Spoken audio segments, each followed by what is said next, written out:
Chapter 5. June, present day. Avila property. Danny was already at the breakfast table when Linda came downstairs.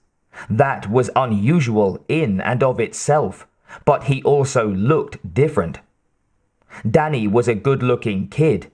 There was no getting past it. He was as big as Alex had been, broad in the shoulder and skinny at the waist, with a face that belonged on TV. Handsome, a little bland, like a TV sportscaster or a pop star who would never achieve the highest level of success. To make it worse, one black curl usually drooped onto his forehead, like Superman in the comic books. Actually, Linda reminded herself she shouldn't think of Danny as a kid. She was only a couple of months older than he was. But being married to his brother had put her into an increment of a generation older than he, and his manner, always energetic and humorous, just seemed youthful in this sober family. Today, though, weariness seemed to have leached some of Danny's handsomeness away. There were faint dark circles under his eyes, and his black hair looked tousled, unwashed. He leaned over his plate as though shielding it from an anticipated rainstorm. He had a small spiral notebook on the table beside his plate, and Linda saw he had made a lengthy list on it. Many items were lined through. She sat at her usual place opposite him. "Well, you're up early." "Been up for hours," he admitted and rubbed his eyes. "Doing what?" "Shopping." "Shopping?" She frowned, then realized what he must have meant. "Oh, online." "That's right." "For what?" "Project." "Well, that makes everything clear." "Linda, you want the usual?" That was Mama from the kitchen. "No, thank you, Mama. Just some eggs and toast." "Eggs and biscuits and gravy. That's what we have today." "That's great." Curious, Linda tried to read the items on Danny's list, but his handwriting, bad even when right side up, defeated her. He flipped the notebook shut, but she couldn't tell whether it was because she was peeking or he'd planned to anyway. His eyes, intent on what little remained of his eggs, gave nothing away. "So, how's work?" Linda asked. He shot her a look, and to her surprise, it appeared to hold a trace of guilt. He took a moment to answer. "I'm not sure." "What do you mean?" "Well, I'm doing fine. Doing great. No problems.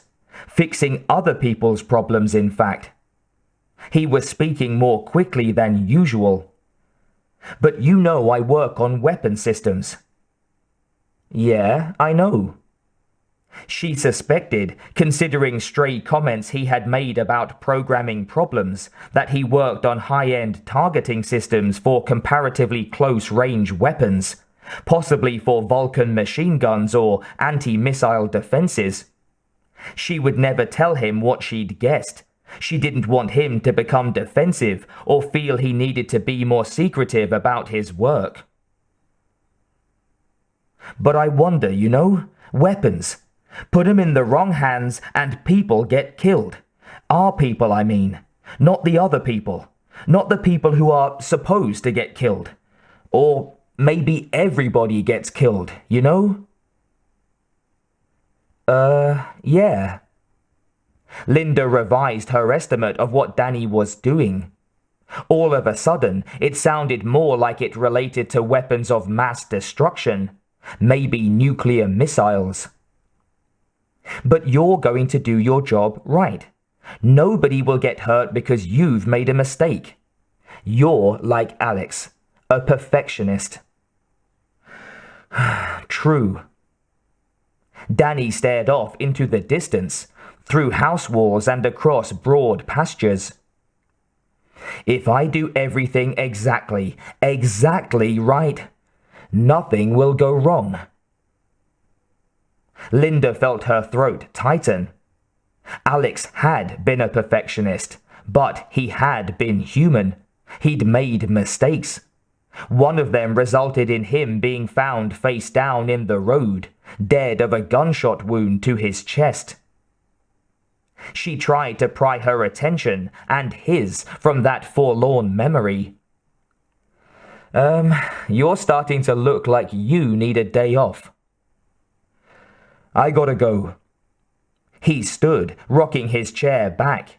He caught it as it began to fall over. He set it back on its feet and picked up his notebook. Going to go do some old-fashioned analog shopping before I go into work. Can I get you anything? Can of superstring? Nothing I suspect you'd want to pick up for me, no. Ah. He made the word sound wise. Adios. Mama came in to set a plate down in front of Linda as Danny made his hasty departure. She stared after him, shaking her head. Any idea what that's all about? Linda said. Well, I think he needs a girlfriend to calm him down, Mama said. All the Avila men are like that, including Hugo. Run around like wild dogs until they're forced to get serious about something. Danny's the baby, but he's already older than any of his brothers or father when they got married. So, I think he's just crazy. She reached out to smooth a stray strand of blonde hair from Linda's eyes.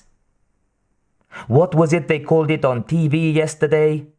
Testosterone poisoning. Linda nearly snorted up her first mouthful of eggs.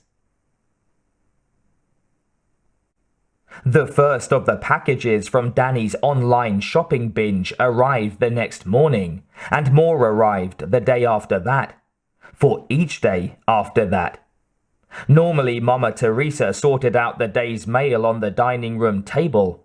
Now, on the days Linda returned from duty before Danny, which was an increasing proportion of the work week, Danny's side was heaped high with brown boxes bearing labels from different shippers and various companies of origin. Most of them were book dealers, Linda saw. Some were medical and scientific supply firms. Various departments of the US government were represented. In a development that caused the first bells of alarm to begin ringing at the back of her mind, some of the boxes were from semi-illegitimate dealers of firearms and other weapons. Dealers who also sold books and videotapes that were well known in law enforcement circles. Products that alleged to teach people how to build explosives and man-killing traps. How to survive the collapse of the US government or the arrival of a totalitarian US government. How to sneak about and perform assassinations with all the skill of a cinema ninja. These products were bought by survivalists and teenage boys, wannabe radicals and martial arts fans, writers and crazies, and mostly for legitimate purposes. But to a peace officer, their presence suggested that a closer look was called for. Except Linda wasn't an investigating officer. She was a sister-in-law. Mama seemed to take it all a bit more philosophically than Linda. Whenever she found her daughter-in-law staring at the stacks of goods, she'd shrug and say, "Good thing he makes a lot of money." August 2029. Wilderness outside the ruins of Bakersfield, California. Mark Herrera guessed that the pastures around the Avila property were still much as they had been decades ago. A bit more overgrown, he expected. But there were still cattle, now wild cattle, in the area to graze on them. Weeds and tough indigenous bushes were now growing among the neglected rows of the various orchards, up through the char that marked where various wooden buildings had once stood. He stood in the middle of one of the pastures, a couple of 100 yards from the cracked, dry highway lanes that had once been 58. The half-moon overhead provided a little light, but mostly the pasture lay in deep shadow. Mark wore night sight gear over his eyes, built recently. It was heavier, cruder, and less reliable than similar gear from the end of the 20th century, but it was far better than wandering around night blind. He stood almost still for several minutes, his only motion being a slow turn of the head as he surveyed the area. Everything he saw was in shades of green. The warmer the object, the brighter the green. But at this time of year, inland California baked hard throughout sunny days and released its heat back into the skies at night. So things like rock, concrete abutments and the like could show up as bright spots. Everything he saw had to be identified and confirmed as no threat before he could bring the others up. That was the purpose of a scout. Finally satisfied, he reached down to give his lapel mic button the shortest of double clicks, indicating, "All clear, move up." Then he continued forward towards the center of the property, the portion that his mother, Mike, had said was the one-time center of habitation. He found it before the others reached him, a section where there were several trees and fewer grasses, where a few blackened fragments of planed wood and some metal poles embedded in the earth indicated buildings had once stood. From here, he headed east-southeast, pacing off a fairly accurate 150 yards, and found himself looking at trees, some living and some stunted in death, arranged in neat rows. An orange grove. This was the right place. Kyla caught up to him, moving quietly in spite of the gear she carried, a field pack with several items clipped to it, including various weapons, a folding shovel, and an apparatus with a telescoping handle and a metal disc the size of a dinner plate at one end. Also on her back was the case that held her sniper rifle. Ginger and Ripper moved just ahead of her, flanking her, looking around and occasionally glancing up at her face to gauge her demeanor. Kyla was now silent. The hellhounds didn't like to make noise when exposed in the open like this. Mark nodded to her. She unclipped the apparatus, extended the handle, jacked the cable for a pair of headphones into the handle, and donned the headphones. She moved off at an angle, holding the disc of the apparatus an inch or so off the ground as she went. The dogs went with her, Ripper's tail wagging just a little as they explored this new territory. Mark waited where he was, his assault rifle at the ready, and watched as Earl made his way to Mark's position. 10, the fourth number of the Hellhound's current roster, and the unit leader, was still recuperating from the beating he'd taken at the hands of the T-800 days ago. Kyla walked more or less due north for less than 10 yards. Then she stopped, waved her metal detector around a bit, and turned sharply to the right, back towards the orange grove. Mark knew she had to have reached the buried irrigation pipes and cables for temperature and humidity sensors that Mike had told them about, and this was another milestone on their mission. This crazy mission. Mike hadn't told them much about it, except that it involved Daniel Avila having buried a time capsule of useful scientific facts back when he was a kid, and suddenly remembering where it was a few nights ago. But even John Connor had agreed that it was worth finding, so here they were. "Something flying," Earl said. Mark glanced at him, and then up in the direction Earl was looking. There it was, bright red dot, miles to the northwest, moving west to east. Mark gave the get under cover whistle and immediately trotted to the nearest tree, putting it between him and the distant bogey. Earl was right behind him, already spreading out an insulating blanket. He draped it around the both of them. Adapted from thin, highly reflective plastic materials developed decades ago, this blanket was silvery on one side, but covered with black cloth on the other. Its insulating properties retarded the passage of heat very successfully. Already warm from running around with full gear in the summer night air, Mark felt himself begin perspiring heavily within moments of the blanket settling around him. The blanket couldn't keep all the heat in, of course. It would flow out under the edges, out through overlaps, through small holes. But the important thing was that it wouldn't look like a human being's heat trace. Skynet hadn't begun a program of extermination of every living thing on Earth, just the humans.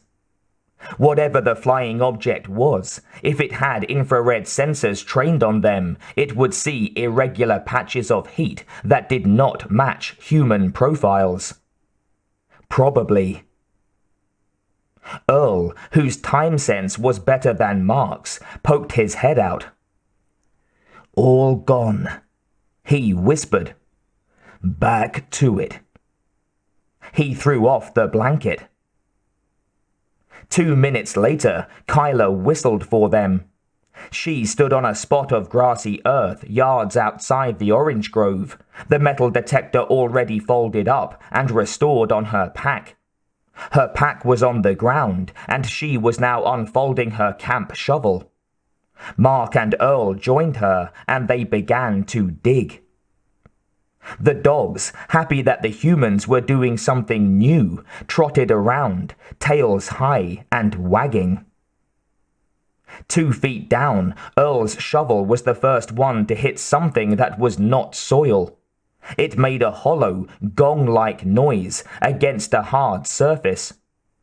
In moments, the others had made similar discoveries.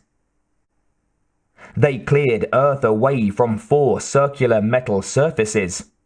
Lying across 2 of them was a mass of cloth that, with its length and width, could have been wrapped around a skeletal human body. "Looks like he buried it in 55-gallon oil drums," Earl said. He pulled his night sight gear up from his eyes and flicked on a penlight. "Painted blue. You wanna bet that's good rust-resistant paint?" "No bet," Kyla said. She hauled the cloth-wrapped mass up out of the hole, set it aside, and began unwrapping it. "Hey, that might be booby-trapped," Mark said. She gave him a withering look. "Daniel Avila buries a time capsule for future generations to admire and then puts a booby trap on top? Here's your present. Boom." "Yeah, never mind." She finished unwrapping it. It was a hand truck. He even made sure the people of the future would be able to move his stuff, she said. There was a trace of suspicion to her voice. "Open it or move it?" Earl asked. Mark shook his head.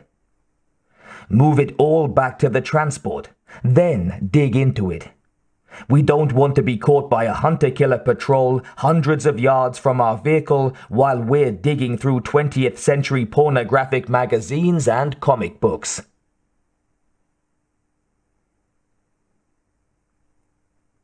August 2029, Hornet Compound. John Connor sat in a patio chair in the sentry station the people of Hornet Compound called High Spy.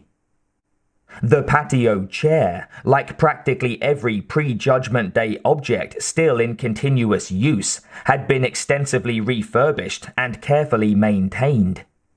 The original aluminium frame was in good condition, scratched and scored, but not bent. The nylon webbing that had once supported a sitter's weight was all gone, replaced by leather straps. John supposed that the combination of pre-apocalyptic aluminium and deer hide looked a bit odd, barbaric, but he was so used to that type of juxtaposition of materials that it scarcely registered with him anymore. The High Spy was actually the original entry into the mine, the portion of the mine claimed and worked in the middle of the 19th century. It was a third of the way up this dual-peaked, half-mile-high mountain. The entrance now had dark blankets stretched across it, leaving gaps through which the sentry stationed here could observe the mountain slope and valley below. Directly over John's head, a hole had been drilled in the stone and loaded with explosives. There was a manual detonator within reach of the chair, and an insulated copper wire led back into the mine, allowing the compound's security team to blow the charge remotely if need should arise. One flip of a switch at either place, and the High Spy sentry station would cease to be a possible entry for Skynet forces. The presence of so much explosive power so close didn't faze John. He'd lived next to too many similar security measures for too many years to be perturbed. A century and a half ago, the hard rock gold mine had been worked with picks and muscle, dynamite and instinct. This entryway was a natural tunnel into a cave, but at the back of the cave, the mine workings began. Crude tunnels that needed no wooden ceiling supports because they were chipped out of solid stone. Much of the mine consisted of tunnels that meandered in a southeast to northwest direction, following the natural flow of the gold-bearing quartz veins. Then there were shorter cross-tunnels connecting the longer ones, and a vertical hole, labeled Shaft 1, that led deeper into the mountain and the tunnels below. Ahead of John, about 1,000 feet down the mountain slope, was the main entrance into the mine, as it had once been in the 1960s. Then, speculators had found new veins of quartz, brought in new digging equipment, set up new processing facilities. They had dug the mine down to depths of 1,000 feet below the base of the mountain. From here, John could see the ruins of the later mine works. Hornet Compound's leader, Lucas Kazmarek, had pointed out the various buildings to John earlier in the day. John could barely make out the mill, the building where the quartz ore had been ground down to a consistency like talcum powder, and the vat facility, where the ground ore had been poured into enormous vats and treated with cyanide to extract the gold. It was easier to see the several dump sites where hundreds and thousands of tons of tailings, the quartz dust from which the gold had been extracted, had been left. They gleamed brightly in the moonlight, tiny, lifeless deserts, both near and in the distance. John tried to imagine what the place would have looked and sounded like when operational. Giant dump trucks hauling ore between the main entrance and the mill, air blowers roaring, the mill grinding. It wouldn't have been pretty, but it would at least have been an industry of mankind, ugly but comforting. The intercom on the floor beside the chair beeped. Like most of the intercoms in Hornet Compound, it had been reconditioned from an old push-button phone. John picked up the receiver. "Connor."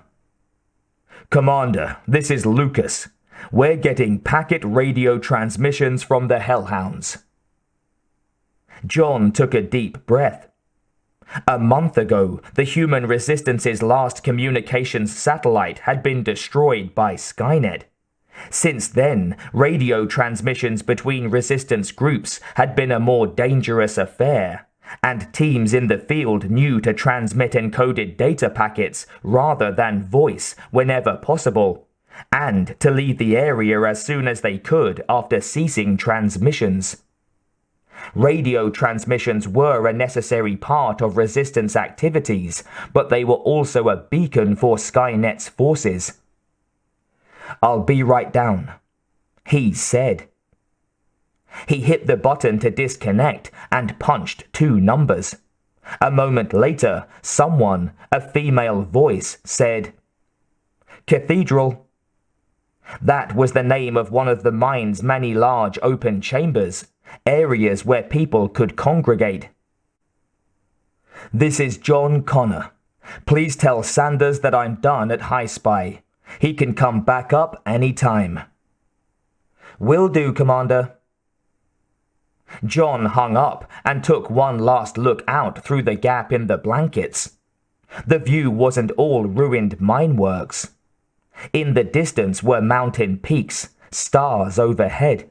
It was the opportunity for a view like this, and for a few minutes, perhaps even an hour, of privacy that had prompted him to take the long walk to this lonely security station and relieve the soldier on duty for a little while.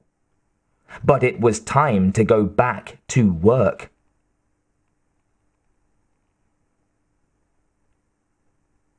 John and the members of his senior command staff on this mission stood clustered around the radio operator as data transmitted by the hellhounds scrolled up in green letters across a monitor screen.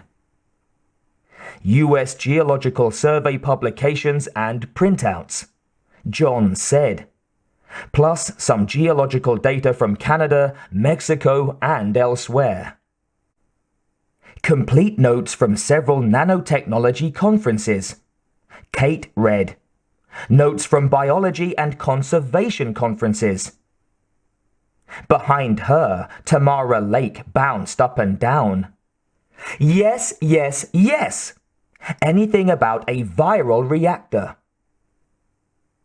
"Complete specifications, on paper and disk, of the Terminator Series 1 operating system, plus T-15, T-17, and prototype work," Sid Walker said.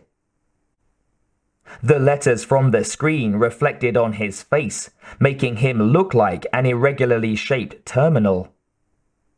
"Relevant portions of the Skynet software. Probably too dated now to give us much help, but we might be able to glean something from it." "A download of the entire library of mankind data site," Mike said in awe. Kate glanced at her. "What's that?" "A university project started in the earliest days of the internet. They typed in or scanned in the world's greatest works of literature. Popular fiction too, when it entered public domain. Plus the classic works of philosophy, theater, science." "Nothing cutting edge though," Walker said. He offered a disappointed sigh. "Waste of disk space." "It's part of what makes us human," Kate snapped. "And if we're not going to be human, we might as well let Skynet snuff us out." "A viral reactor?" "Nothing about a viral reactor, Tamara," John said. "Sorry, but it is one hell of a haul of knowledge, and it's proof that we have a connection, even if it's a low bandwidth one, back to the past, just before J-Day." He turned to Daniel Avila. Daniel sat in a folding wood and leather chair near the door into the chamber. He was shaking his head. "Great. Now I'm as popular as the one outhouse at a prune cooking convention." Once again, Daniel delves where mankind was not meant to go, Lake muttered.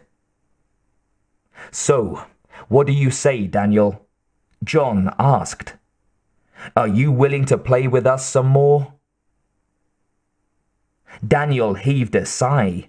For once, it did not seem a theatrical affectation. It sounded as though it came from deep within the real him. Willing, yes, and I will. I'm just not sure I want to. What's the problem? Lake asked. You know you survived. You know you made it this far. Daniel turned a glum face towards her. Yeah, sure. It's that simple, Tamara. You've had a quarter of a century to adjust to what you lost on J-Day. Everyone here has. Except me. I mean, I really want to find out if I can communicate with a younger me. Get him to answer some questions. Maybe even pick up some of his memories. I've wanted some miracle to bring back my pre-J-Day memories since forever. But thinking about it in the last couple of days. What if I do remember, and then I get to experience losing everything again? If I start remembering who and what I was, if I start remembering the people I loved, I may lose them for the first time, right now. I might lose my mind a second time, become a vegetable. Kate said, but against the possible gains. Danny nodded. It's a selfish consideration, I know. Like everyone here, I decided a long time ago if it comes down to a choice between me and another chance for the rest of humanity, I'll choose the human race, but... He cleared his throat. When he spoke again, his voice was rougher. But I can't promise I'll go with dignity. I'm a coward at heart. I figure I'll cry and whine all the way down. Frankly, this scares the hell out of me. Mike moved up beside him, rested her hand on his shoulder. We can use your kind of cowardice any day, Daniel. He didn't answer, but he laid his cheek against the back of her hand. All right, John said. Sid, deploy a ranger unit and a standard combat unit to rendezvous with the hellhounds on their way home. I want the cargo they're carrying divided up among 2 or 3 units. In case they're attacked, I want some portion of it to reach us intact. As for us, I want everyone to have his thinking cap on. At tomorrow night's staff meeting, I want everyone to have 2 lists.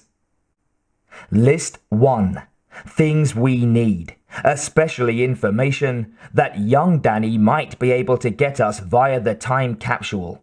Things that can help swing the balance of war away from Skynet and towards us. List 2. Things young Danny can do back at his point in time to give us any edge. Things he can engineer into the Terminator or Skynet software, for instance, in case backdoors or faulty programming might survive all the revisions Skynet has made to its programming over the decades. He turned back to Daniel. You might just go down in history as the savior of the human race. Daniel snorted and waved dismissively at John. Get on with you. If I'm the savior, I've already done all the hard work back before J-Day. The modern me can take a week off.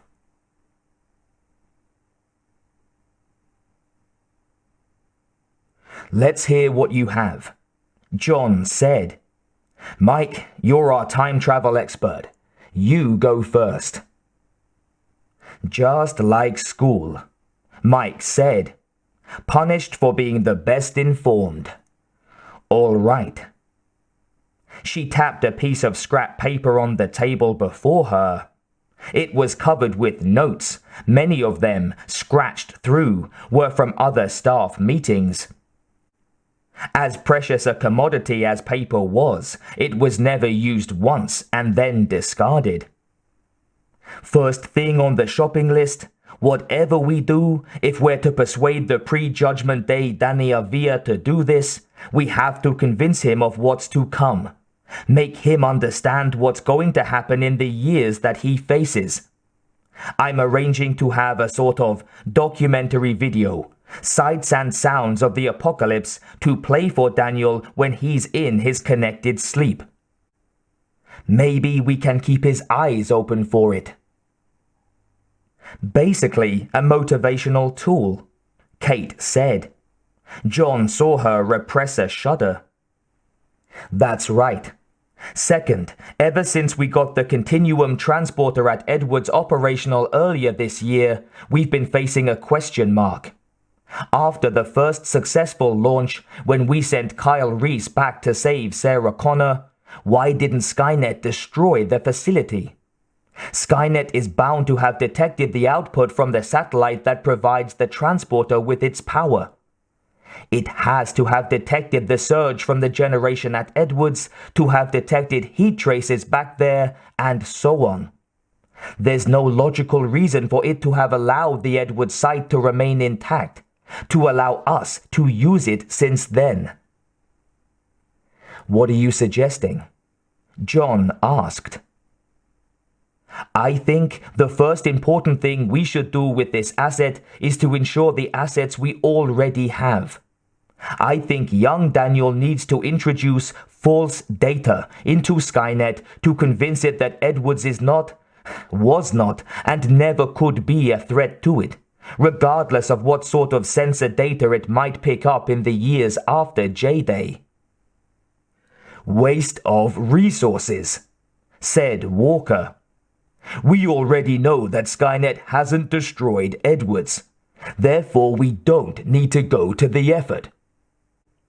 So, we didn't need to send Kyle back to save John's mother either? Mike asked. We could just have sat on our thumbs, and she would have beaten that Terminator to death with her purse?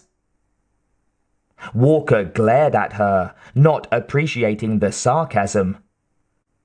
I think something would have happened, yes. She would have seen it for what it really was and been alerted to the danger, and it would have been destroyed when a propane tank blew up or in some other calamity. I don't agree, Mike said. I don't think time and history are as concrete as you do. John, have you told everyone about the 1997 Judgment Day discrepancy? No, John said. Not all. Appreciating her subterfuge, he gave Mike a slight smile.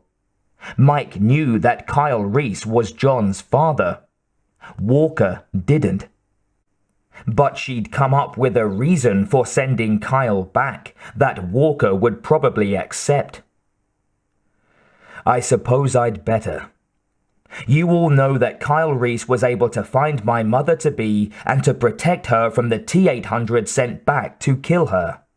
But what you don't know, what I've largely kept to myself, is that Kyle told her that Judgment Day would occur in 1997. Several years before it actually did. And I spent the years from 1997 until J-Day wondering what had gone wrong, what had gone right, actually, and whining about the fact that I no longer had a mission in life, a purpose to fulfill. Walker snorted. Well, obviously Kyle wouldn't have made a mistake like that.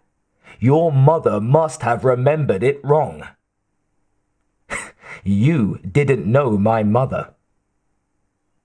Walker still looked scornful. Then how do you explain the discrepancy? John looked at Mike. She said, when we learned that Skynet had sent back a T-1000 to kill John and his mother in the 90s, we sent back the only agent we thought of who might be able to destroy it. The T-800 that Daniel himself programmed. Go me, Daniel said, his tone low. He looked tired. John suspected that he hadn't got much sleep the night before. And it was successful. Mike didn't look at John. She knew he still had a strong emotional attachment to the Terminator that had saved his life in the 1990s, but most of the members of the senior staff didn't share that sort of sentiment about any Terminator. I think that their efforts to prevent J-Day did change history. Our history. But only a little. The net effect was that it pushed J-Day back a few years. I think that when we sent Kyle back, J-Day had actually taken place in 1997.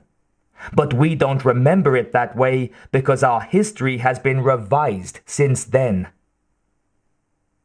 Lake grimaced.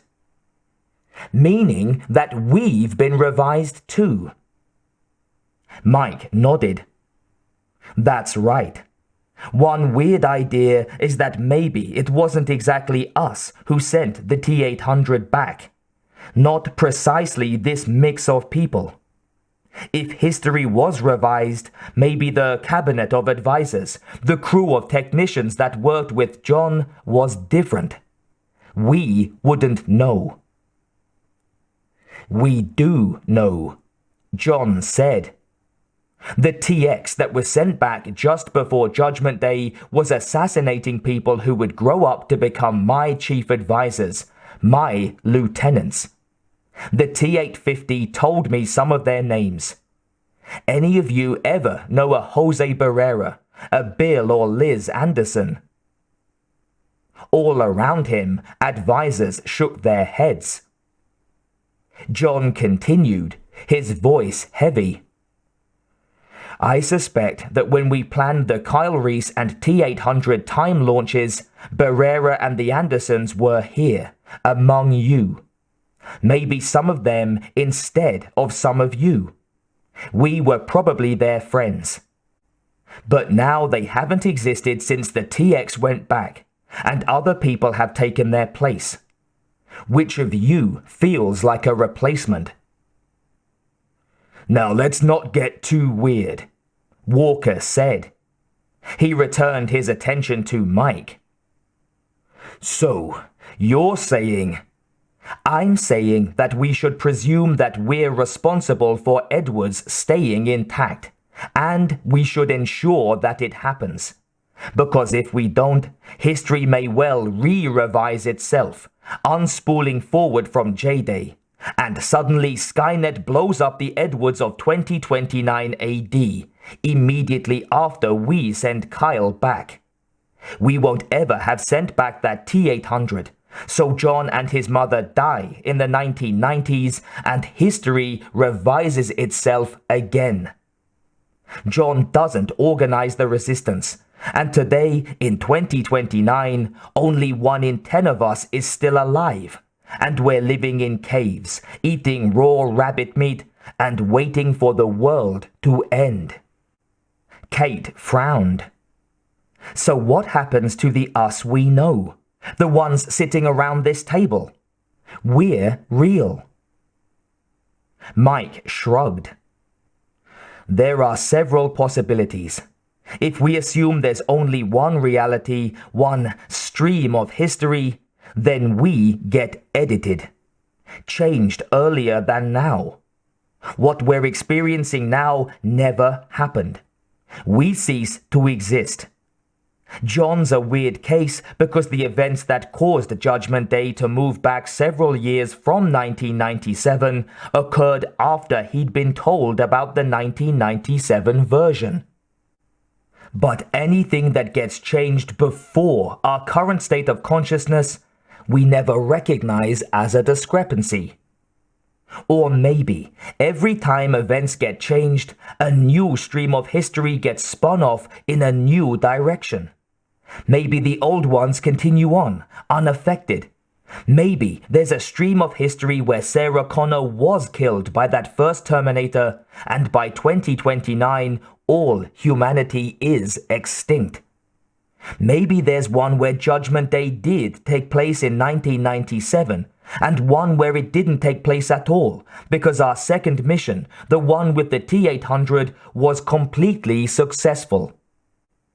Maybe there's one where Skynet sent Terminator after Terminator back into the past, and John had to destroy one every 6 weeks until he turned 18. At which time he had to start destroying one every month. Mike ignored the snorts of laughter and derision from around the table. They're not our problem. Our own history, that part that leads up to us and the part that leads away from it, is. John didn't find this line of discussion either disturbing or amusing. He'd had to live with more time-based anomalies and theories than anyone other than Kate knew. Since the beginning of the year 2029, he and his experts had used the Edwards Continuum Transporter device 3 times. Once to send Kyle Reese back to save Sarah Connor. Once to send a reprogrammed T-800 to the 1990s to save teenage John Connor. And once, only a month ago, to send a reprogrammed T-850 to the morning of Judgement Day to save the adult John Connor and Kate Brewster from an example of the brand new TX line. But his memories of that T-850's warnings were clear. That Terminator had told him that it had been sent back not from 2029, but from 2032. Shortly after it had killed John Connor and then been reprogrammed by Kate.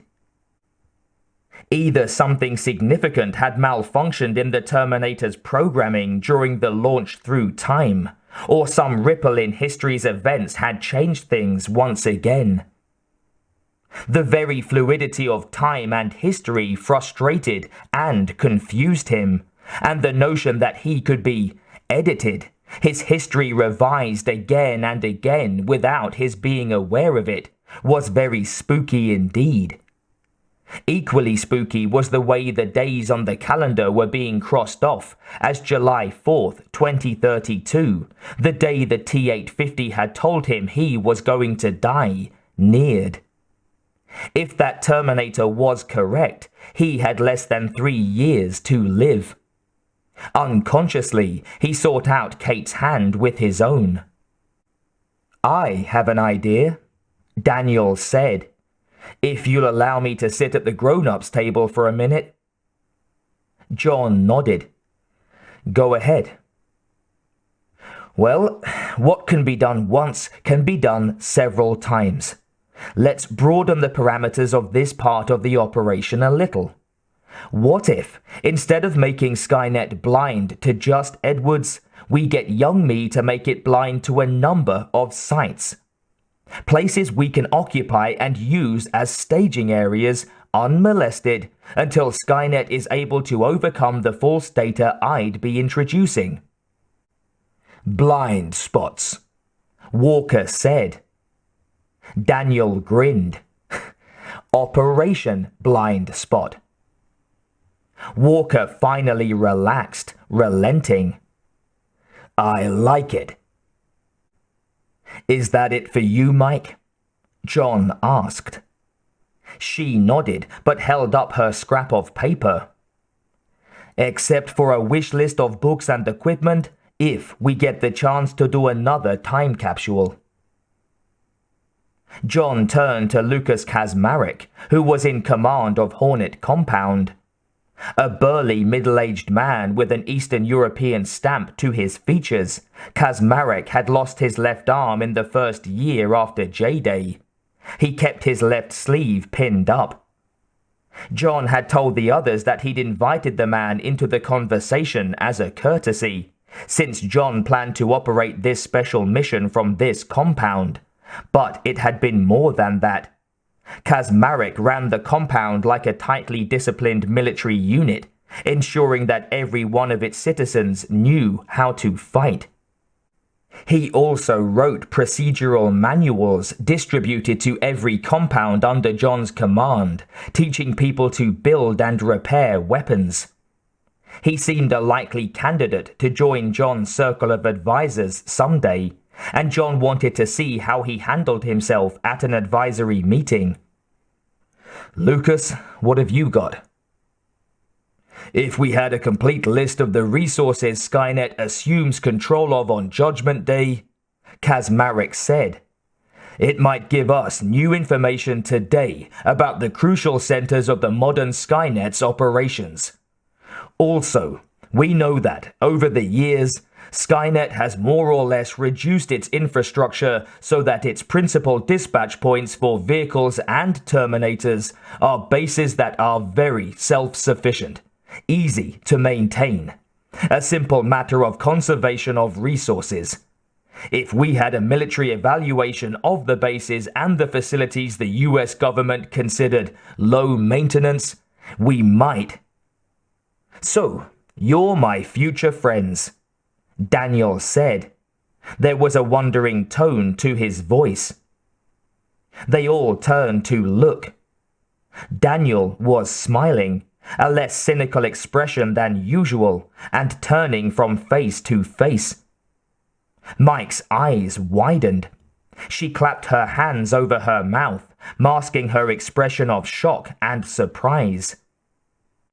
Daniel's attention reached Kate, and he too looked surprised.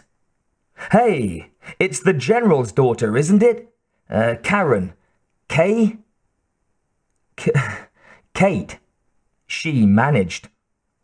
You're still pretty hot.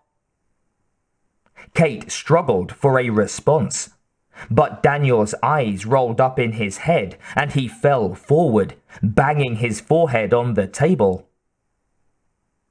Well, Walker said, that was special.